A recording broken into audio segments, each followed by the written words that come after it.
This week, we're talking about A.O. Smith. Graco, we're talking about paints and sprayers. We're also in kind of the liquids, fluid space here with A.O. Smith, talking about water heaters. High-level 10,000-foot view for our listeners who may not be familiar with this company. Can you just give a brief overview of what A.O. Smith does and, what its business, how it's grown over time? Sure. A.O. Smith was founded in 1874, so it's like 145 years old. It's based out of Milwaukee, Wisconsin. So it's a global water technology business, and their strategy is to be green, meaning energy efficient and environmentally friendly, and to be smart, meaning IoT ready, Internet of Things ready. They are the world's largest maker of water heaters and boilers.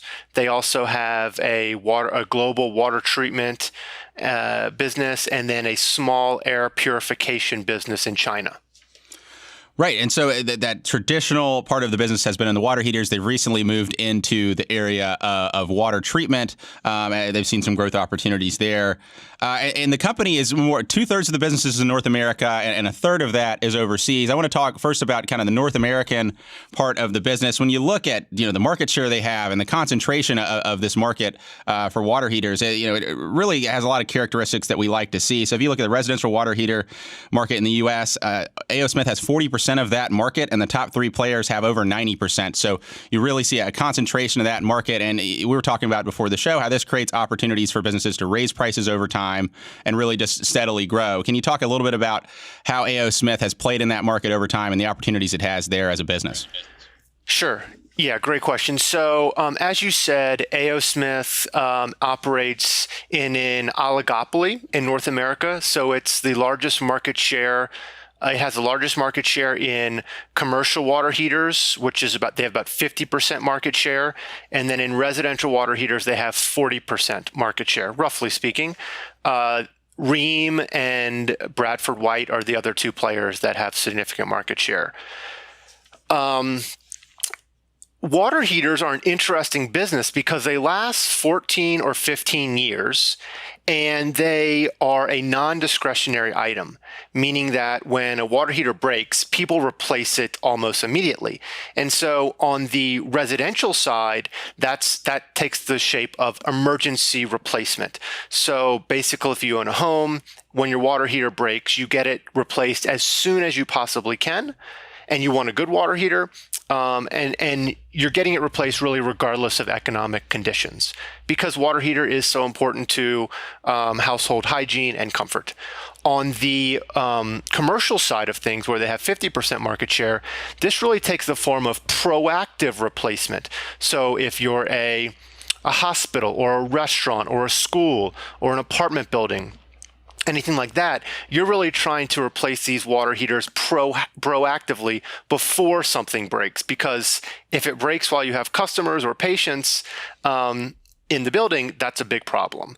And so, like I said, these things last 14 or 15 years, and so customers are willing to pay for a good, high-quality, reliable product that's going to last them 14 or 15 years. And so quickly to the pricing power, traditionally in the North American industry, it's an oligopoly, as we discussed. Pricing among the top three players has been very rational, and they don't implement annual price increases if you go back over a long period of history. Rather, they implement price increases to offset things like higher steel prices, which is their largest input. However, A.O. Smith has implemented price increases in 2015, 2016, 2017, and 2018. The 2015 price increase was 20%. The U.S. regulators implemented some new policies around energy efficiency and new regulations around energy efficiency, and that required a lot of R&D and investment and cost of goods sold investment on the part of A.O. Smith. So they tried to capture that investment by a 20% price increase in 2015, and then in 2016 and 2017, price increases were about 4 to 5%. And then once again in 2018, they increased prices 10% to offset higher steel prices. So this is a business that has real pricing power when it has to, like I said, because this is a product that lasts 14 or 15 years, and consumers and businesses are willing to pay for that. Yeah, I'll tell you, if you've ever been to a hotel and the hot water wasn't on, you have an idea of what the demand is like for these products. You don't realize how bad you need it or how bad you want it until you don't have it. And when you have a market like that where the demand is really, really strong, is not going to go anywhere, and the market is concentrated in a way that really allows the people who operate in it to extract, business value over time. Really an attractive market. They've been able to do that in the U.S., but as well, they've expanded their business into China, and that now represents a meaningful part of their business overseas. They've been doing business in China for 20 years. Sales there crossed $1 billion in 2017. As you look at that side of the business and how they've been able to grow their presence in China when it comes to water heaters, as well as water treatment they've been moved into recently, how significant is that for the business, and how have they grown that over time?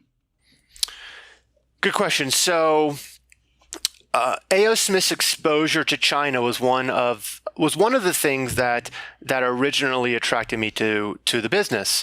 So like you said, they've been building their scale and their distribution in China for 20 years. They are one of the top market share leaders in China as well. I believe they have about 25% market share of water heaters in China.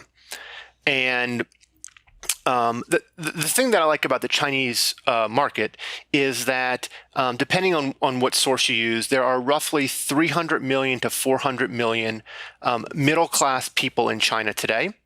And there are estimates that number will grow to 700 million over the next couple of years. So we're looking at a double in the middle class in China over the next couple of years.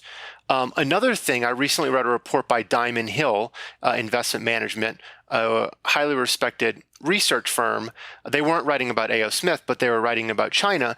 And they said that the Chinese government plans to move 225 million people, I believe, from rural areas to urban areas over the next through 2026.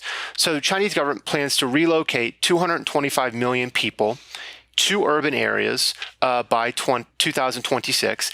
And I thought, these 225 million transplants are going to be, getting apartments or condos and buildings that demand water heaters and boilers.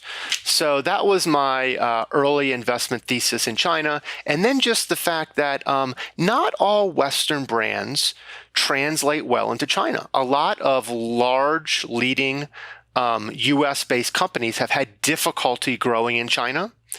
A.O. Smith stood out to me in my early research as one of the companies that has really been able to grow in China profitably. And so that was something else that attracted me to it. Yeah, I mean, you look at a chart of them in one of their investor presentations. They have a chart of where they chart their market share in China relative to their competitors, and they are just moving straight up and to the right, while everyone else is stagnated. Has really, been able to enter that country in a meaningful way and grow to a significant part of their business over time. They're also moving into India as well. They had 30% year-over-year growth last year, expecting that to swing to profitability. Part of the business to swing to profitability in 2020. As you look to that opportunity, are you seeing a similar playbook to what we saw line up in China as it comes to people entering the middle class and demand for these types of, I guess you could consider them luxury items for some. For here in the U.S., we might take them for granted. But I mean, access to hot water is a huge increase in quality of life for a lot of people all over the world. Is that story playing out in India as well? It looks like it is. They haven't been in India as long as they've been in China. But I think they're approaching it in a similar way. They're trying to build the right distribution, the right scale.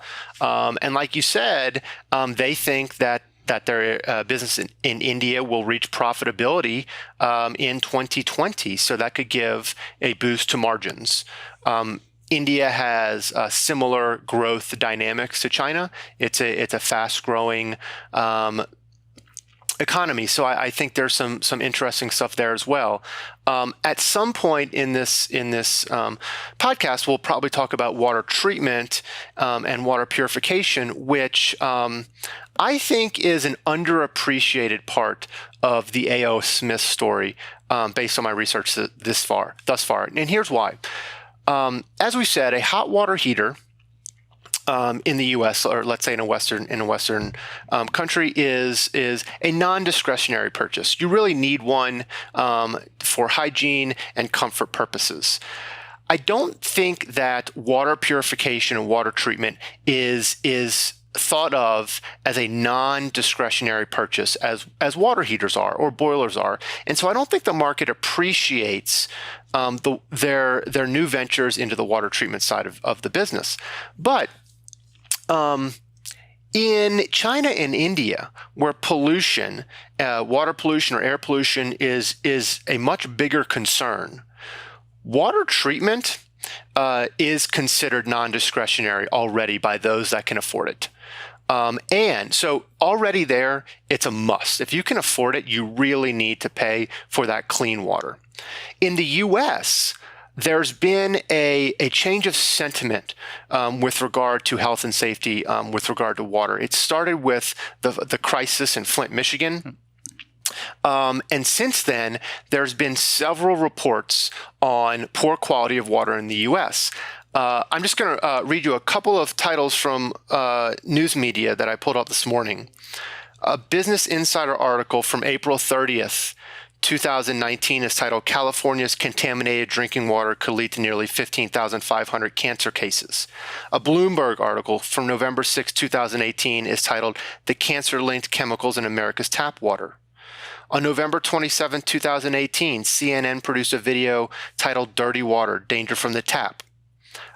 This goes on and on. There's an article in the Chicago Tribune. So I do think that within the next 5-10 years, in the U.S., water purification, water treatment will be considered non-discretionary. It will be, think of it maybe like an alarm system on your house.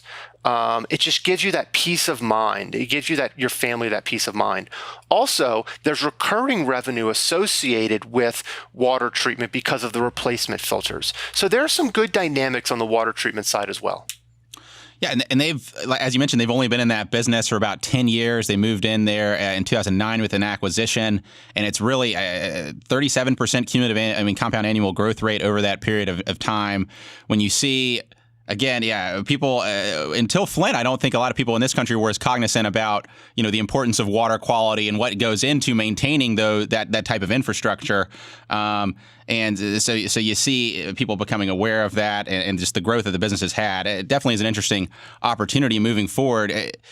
You put all that together, and this is a company that's up 9 times over the last 10 years, a 90% gain over the last 5 years. It's a Dividend Aristocrat. There's a lot to like about this business from a financial point of view. Anything last thing you want to mention about A.O. Smith? We'll talk about some risks on the back half of the show. Yeah, so if you look at, like you said, the company's up 9 or 10 times in 10 years.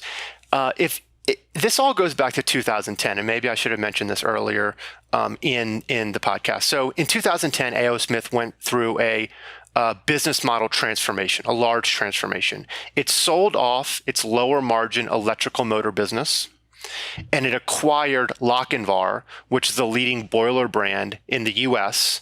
And Lochinvar is higher margin and faster growing. So there was a big margin mix shift. They sold off a lower margin business that was slow growing, and they acquired a much higher margin, faster growing business. That happened in 2010. A couple of other things happened. I mentioned in 2015, they increased prices 20%, and then they followed that with price increases in 2016, 17, and 2018. So we have a business model transformation towards faster growing, higher margin products. We have significant price increases over a 4 or 5 year period. And then finally, A.O. Smith generated very good revenue growth since 2010. And when you drive revenue growth over a fixed asset base, over a manufacturing asset base, you can achieve operating leverage and an increase in operating margins. So those 3 things, the business model transformation, the price increases, and the operating leverage, led to a 1,000 basis point increase in gross margins, operating margins, and returns on invested capital between 2010 and 2018. So that's a 10 percentage point increase in gross margins, operating margins, and ROIC over the past 8 years. So this is a business where it appeared that the fundamentals and the financials were really on an upswing.